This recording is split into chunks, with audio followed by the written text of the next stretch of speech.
ఒక 4 మంత్స్‌లో బేబీ అనేది బోర్ల పడాలండి. లేదు ఇంకో 5 మంత్స్. కానీ మన దగ్గర ఏంటంటే చిన్నగా మెల్లగా నడుస్తారులే. మన ఫోర్ ఫాదర్స్ మన తాతయ్య 1 ఇయర్‌కి నడిచాడు. 1 ½ ఇయర్‌కి నడిచాడు. వీడు కూడా అలానే అని నెగ్లెక్ట్ చేస్తూ ఉంటారు.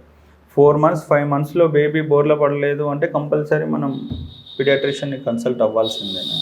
ఎందుకు బోర్ల పడతలేదు? కంపల్సరీ వాళ్ళు చెప్తారు ఏమన్నా ప్రాబ్లం ఉందా? లేకపోతే నార్మల్‌గా అది. వాళ్ళకి ఒకవేళ సీపీ అని ఉంటుందండి. Cerebral palsy.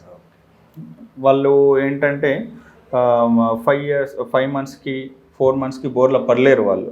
వాళ్ళకు ఫిజిషియన్ మన పీడియాట్రిషియన్ అడ్వైస్ వల్ల వాళ్ళు ఏంటంటే వాళ్ళని చూసి వీళ్ళకు ప్రాబ్లం ఉందా లేదా చెప్తారు. చెప్పినప్పుడు ఒకవేళ ప్రాబ్లం ఉంది అంటే మనం అప్పటి నుంచే ఫిజియోథెరపీ స్టార్ట్ చేసుకుంటే వాళ్ళని మనం గ్రోత్ చేయొచ్చండి.